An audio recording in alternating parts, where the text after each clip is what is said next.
Hey! Biasa kita pasang awning. Hari ni kita nak pasang dinding.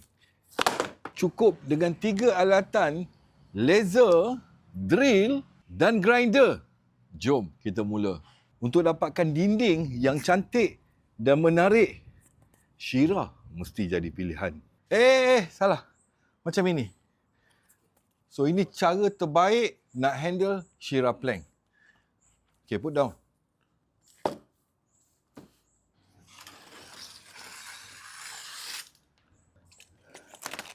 Kalau kita pegang posisi yang macam ini, dia mudah patah. So, the best, tegakkan dia.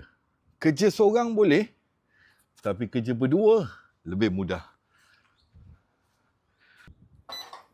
Lepas dapat level, kita pasang tulang dia dulu. Untuk jarak daripada satu tulang ke tulang berikutnya, 600 mm.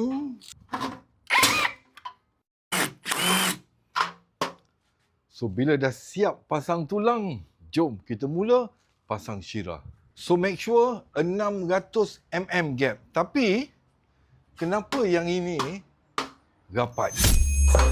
Kita kena fitting. Kadang-kadang lantai dia tak rata, dinding dia tak lurus. So, kita kena marking dulu, potong, baru kita mula. Lepas dah ukur, kita potong.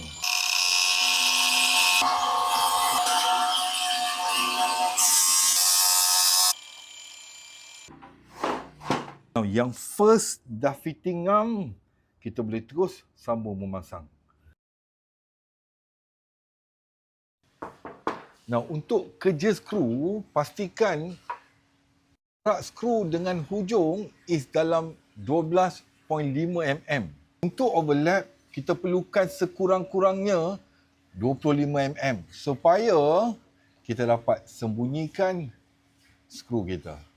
Daripada tepi 20 mm, daripada atas 12.5 mm.